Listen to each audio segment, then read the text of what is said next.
Invitamos ahora al señor Alberto Moreno, presidente del Partido Comunista del Perú, Patria Roja. Sea tan gentil que suba al escenario para brindar su testimonio.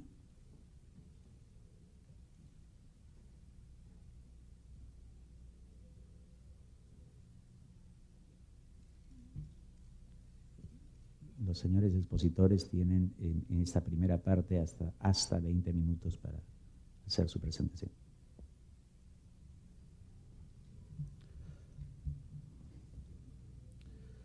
Señor presidente de la Comisión de la Verdad y Reconciliación, señores comisionados, señoras, señores,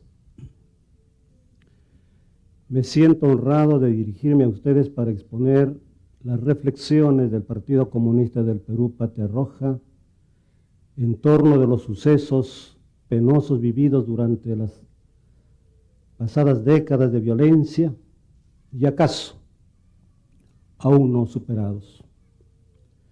Como partido político fuimos también víctimas de ese hecho y muchos militantes, nuestros como Edgar Muñoz, diputado regional, Juan Corillocya, dirigente magisterial, Marcelino Pachari, alcalde de Azángaro, Norman Bedoya, profesor universitario de Puno, entre otros, fueron asesinados cobardemente por el terrorismo y también por la acción violenta de las Fuerzas Armadas y policiales.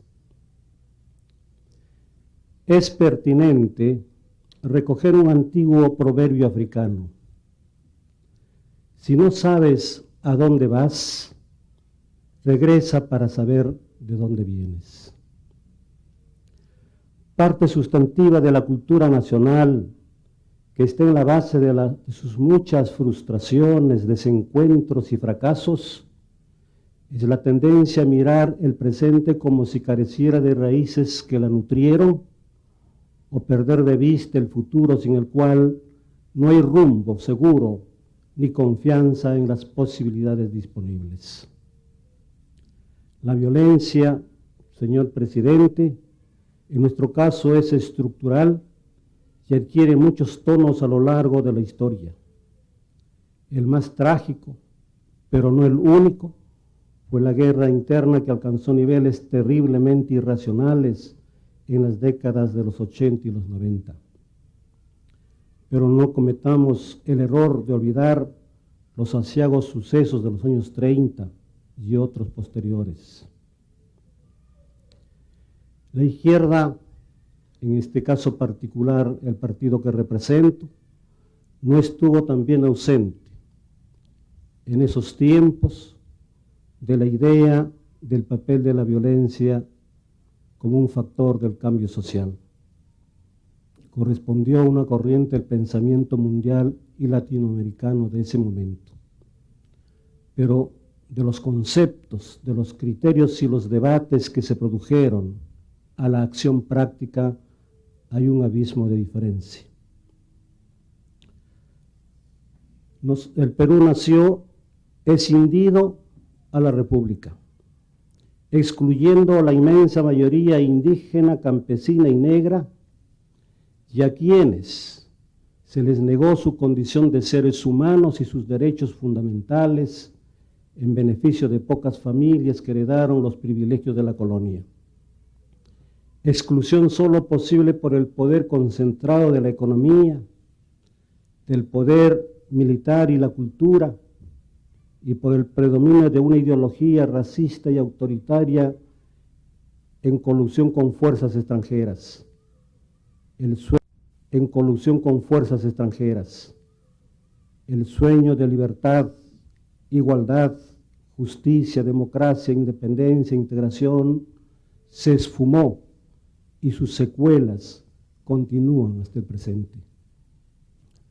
A 182 años de fundada la República, los grandes temas que debieron resolver sus élites dirigentes continúan irresueltos. Seguimos siendo una sociedad fragmentada, desintegrada entre sus regiones, con abismales diferencias que excluyen a muchos y benefician a pocos, con desarrollos desiguales, con un enorme atraso cultural de acuerdo con los estándares mundiales, con poblaciones étnicas que recién empiezan a ser reconocidas. En una fase histórica de cambios titánicos y de la globalización de las comunicaciones y la economía, permanecemos con desconexiones regionales y con polarizaciones entre ellas inaceptables. En un mundo donde la educación y la cultura, la ciencia y la tecnología deberían ser ejes fundamentales del desarrollo, nos encontramos entre los países más atrasados de la región. La fuerza cohesionadora de toda sociedad son sus grandes valores morales que la nutran, le den sentido, fuerza, pasión, mito, en suma voluntad de realización. Por desgracia, no la tenemos. Marchamos como un barco a la deriva sin un puerto de llegada segura. Domina el presentismo, la aspiración coyuntural, el ventajismo fácil desde el Estado o fuera de él, en lugar de una cultura del trabajo, de la honestidad, de la frugalidad, de la solidaridad. Y ni siquiera hemos logrado afirmar en la diversidad que somos nuestra identidad plena como país. Seguimos careciendo pues de mito, de proyecto nacional, de sentido de realización que nos lleve por una ruta firme y consensuada. ¿Sabe alguien con certeza a dónde vamos? ¿Imaginamos el Perú del 2050? Es verdad que acumulamos enormes urgencias y necesitamos respuestas prontas. Hay que asumirlas, pero debemos convencernos también que nadie estará en capacidad de resolverlas en 5 años. Lo que al Perú le falta es voluntad política, previsión y confianza en las fuerzas del pueblo para hacer realidad los sueños que nos vienen desde tantos siglos. Mariátegui señaló con lucidez: el Perú ha tenido clase dominante, pero no clase dirigente. Requerimos una fuerza dirigente nuclear capaz de aprovechar las potencialidades disponibles, de señalar un rumbo que comprometa a todos y no solo beneficie a pocos, como ha ocurrido hasta el presente. El siglo en el que hemos ingresado representa un reto gigantesco, pero también una oportunidad excepcional para que desafortunadamente se está perdiendo, pero estamos aún a tiempo de revertirla. El arte de la dirección política consiste precisamente en saber anticiparse y aprovechar las oportunidades. En este escenario debemos entender el fenómeno Sendero Luminoso, también la respuesta del Estado y los militares a lo largo del conflicto vivido en las décadas pasadas. No como hechos aislados, producto de la voluntad mesiánica de Abimael Guzmán, o como respuesta espontánea de las Fuerzas Armadas. En realidad culminan en su forma más trágica y brutal lo que venía madurando a lo largo de los siglos. No excluimos sus responsabilidades, que son enormes e insancionables. Pretendemos solamente señalar el escenario que pudo parir un fenómeno semejante. Desde los orígenes de la independencia, las Fuerzas Armadas asumieron el rol de poder armado. Más de la mitad de la vida republicana vivimos bajo regímenes militares y dictaduras, y más ley que su voluntad y más horizonte que sus ambiciones personales. La democracia fue casi siempre formal y hoy mismo sigue siendo todavía precaria. Los sectores populares, trabajadores, intelectuales, campesinos, étnicos, femeninos, jóvenes, madres de familia, culturales, populares en general, no encontraron ni encuentran vehículos de comunicación apropiados ni de solución que no sea muchas veces la fuerza, y no pocas veces fueron aplacados a sangre y fuego. El Perú requiere de cambios de fondo en lugar de paliativos que solo logran prolongar el drama. Las tensiones sociales se acumulan en medio de una crisis estructural prolongada, de las políticas que es endémica, de la cultura que es permanente. Los periodos de decadencia no son precisamente de estabilidad y de orden, sino de tensiones y convulsiones. Sendero Luminoso expresó la confluencia de condiciones objetivas reales, sobre todo en las regiones más pobres y atrasadas, con la voluntad subjetiva, mesiánica y aventurera, que creyó que la leña estaba seca. Falló en sus cálculos y al final terminó devorado por la lógica de violencia que había iniciado. El terrorismo fue la expresión extrema para justificar lo que ya tenía perdido en el ámbito de la política y la moral, es decir, el respaldo de la población. Quisiera aprovechar esta oportunidad para desmentir el supuesto maoísmo de Sendero Luminoso. El pensamiento de Mao y su experiencia práctica en la Revolución China disienten radicalmente con el pensamiento y la acción de Sendero Luminoso. No hay punto de conexión ni como concepción, como estrategia, como método, ni como relación con el pueblo. Por lo demás, toda experiencia histórica es irrepetible, excepto como farsa. Las Fuerzas Armadas tampoco escaparon a su sino histórico. Expresaron más allá del manejo de sus mandos y de la estrategia que siguieron ese mismo sino histórico de resolver la crisis y las tensiones sociales con el concurso de la violencia sin límite, del miedo, del terror, y para ello la violación de los derechos fundamentales de los ciudadanos terminó siendo funcional a la defensa de su estrategia. Existen responsabilidades, entre ellas del Estado, por este hecho acumulativo alimentado a lo largo de la República, pero igualmente de las élites que manejaron los destinos del Perú en función de privilegios subalternos y no de un país que tuvo y tiene enormes condiciones para ser distinto y mejor. También en la fragilidad y más de las veces intermitencia de la democracia peruana, casi siempre avasallada por el militarismo, el autoritarismo, el sentido aristocrático y burocrático del gobierno, por la corrupción y la prebenda.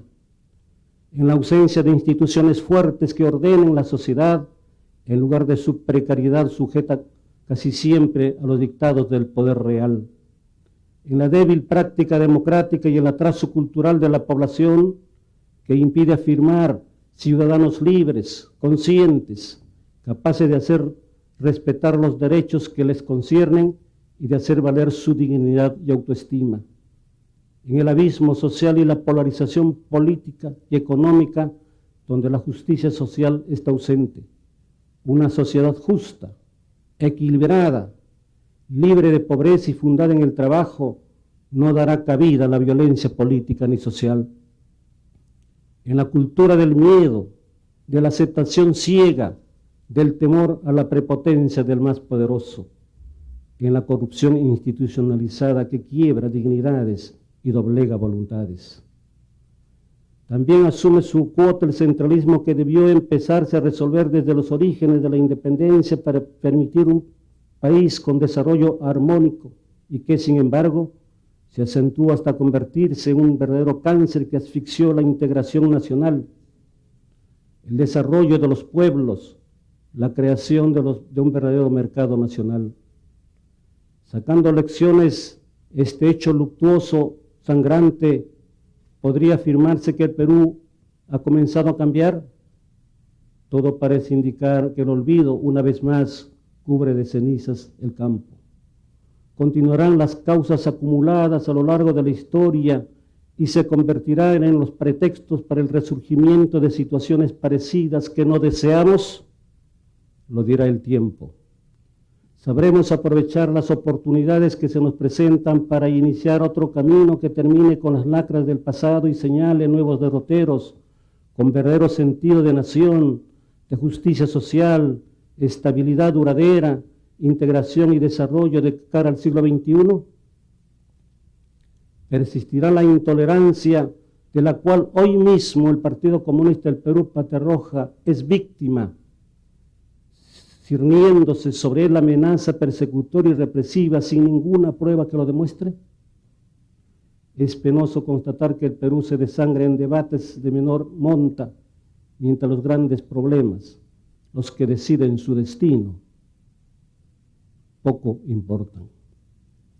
La tragedia vivida ojalá no vuelva a repetirse, pero para que ello ocurra hay que cerrar las válvulas que la hicieron posible y canalizar sabiamente las grandes energías que laten en millones de peruanos que quieren trabajo y que aspiran a entregar sus conocimientos y capacidades en lugar de emigrar al extranjero. Por eso, nuestra persistente propuesta de refundar la República, de construir un proyecto nacional que le proporcione dirección duradera, de dotarla de una base constitucional sólida, moderna y proyectiva. En esta tarea caben la inmensa mayoría de peruanos. Los hombres y mujeres de la izquierda que continuamos en la terca apuesta de Mariátegui por el socialismo, no nos eximimos de responsabilidades. Fruto de tales errores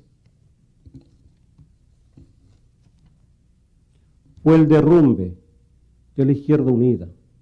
Incompetencias para continuar el camino trazado por el Amauta nos llevaron al estrechamiento oposicionista y reivindicativo en lugar de construir una gran fuerza política, intelectual y moral capaz de darle al Perú un proyecto, una fuerza organizada, una solvencia moral que galvanizaran la pasión y la confianza de millones de hombres y mujeres que hacen mucho buscan el cambio. Y por qué no decir también la falta de madurez para ser flexibles en la táctica y sin perder por ello el rumbo que nos hemos trazado.